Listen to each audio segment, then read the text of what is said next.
There's a certain kind of relief some people feel when plans get canceled, not because they dislike people, not because they're antisocial, but because something in their body finally exhales. If you prefer being alone, you probably know that feeling well. The quiet room, the absence of expectation, the sense that you don't have to perform, respond, adjust, or manage anything. It's not loneliness, it's regulation, and that distinction matters. A lot of people misunderstand solitude. They assume it's avoidance, social anxiety, or bitterness. Sometimes it is, but often it's something far more neutral and far more intelligent. It's a nervous system choosing efficiency. Psychologically, people who prefer being alone aren't necessarily disconnected. In fact, many of them are deeply perceptive. They track tone shifts, micro-expressions, subtle changes in atmosphere. Social interaction for them isn't casual, it's data-rich. Their brains are processing more than they let on. There's research showing that introverted individuals tend to have higher baseline cortical arousal. In simple terms, their brains are already active at rest. When stimulation increases, like in loud rooms, fast conversations, unpredictable dynamics, the system can tip into overload more quickly. It's not fear, it's saturation. So solitude becomes recalibration. Neuroscience also points to differences in dopamine sensitivity. Highly social, novelty-seeking behavior is often tied to strong dopamine reward responses, but not everyone's brain is wired to chase external stimulation for reward. Some people derive more satisfaction from internal processing, reflection, and focused thought. For them, being alone isn't deprivation, it's nourishment. That's why forcing constant social exposure can feel oddly depleting, not dramatic, just quietly exhausting. But there's another layer that isn't purely biological. For some, solitude developed as adaptation. If someone grew up in an environment where emotional needs weren't consistently met, or where being expressive led to criticism or unpredictability, the mind learns efficiency again. It learns that self-sufficiency is safer than reliance, that internal worlds are stable than external ones. Over time, this doesn't always feel like defense, it just feels like preference. The nervous system remembers patterns even when the conscious mind doesn't frame them as wounds. Being alone can feel clean, manageable, predictable. There's no need to scan for subtle rejection, no need to adjust personality to fit shifting expectations. That doesn't mean the person lacks social skill. In fact, many who prefer solitude are socially capable. They can engage, connect, even lead, but they do it deliberately, not constantly. There's also something cognitive happening. People who enjoy being alone often have high levels of internal dialogue. Their thoughts are layered. They replay conversations, imagine possibilities, construct ideas. Solitude gives those thoughts space to unfold fully without interruption. It allows depth instead of surface exchange.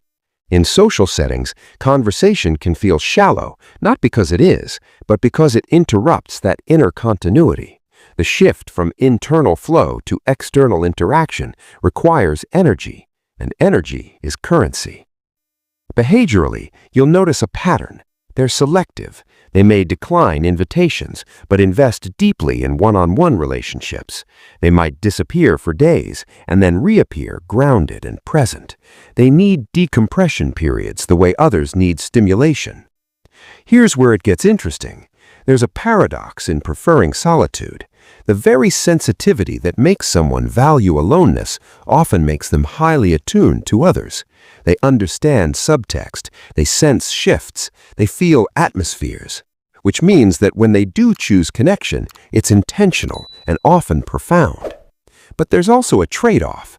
When someone consistently regulates alone, they can become so comfortable in self-contained worlds that friction tolerance decreases. Relationships inevitably involve unpredictability, misunderstanding, repair. If the nervous system gets used to low stimulation, high control environments, normal relational tension can feel disproportionately intrusive, not overwhelming, just unnecessary. And so the person withdraws again, not dramatically, quietly. This is where preference can subtly become avoidance without the person noticing. Another subtle cost shows up in identity. When you spend significant time alone, your self-concept becomes internally referenced. You know who you are because you've thought about it extensively. But identity also refines itself through interaction. Other people mirror aspects of us we can't see alone. Without that friction and reflection, growth can plateau in ways that feel like stability. None of this means preferring solitude as a flaw.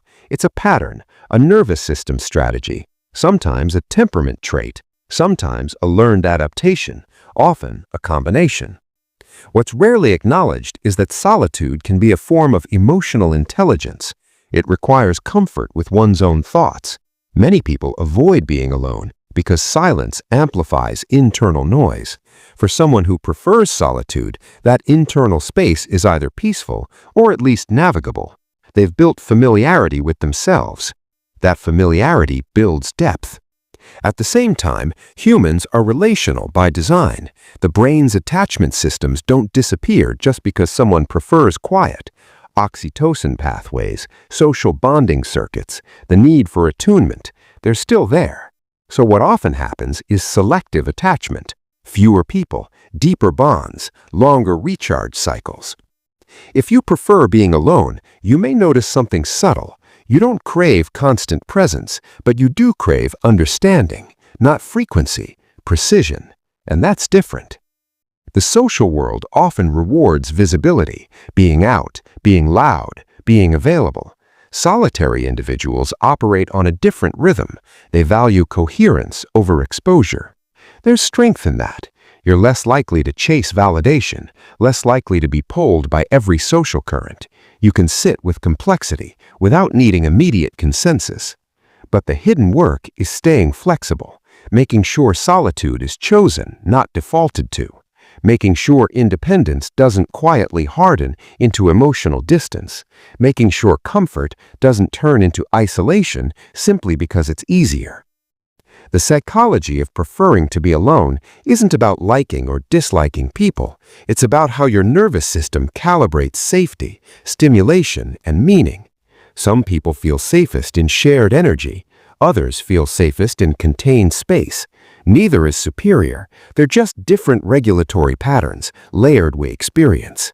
The more interesting question isn't whether you prefer to be alone. It's what happens in your body when someone gets close. That's where the next layer lives.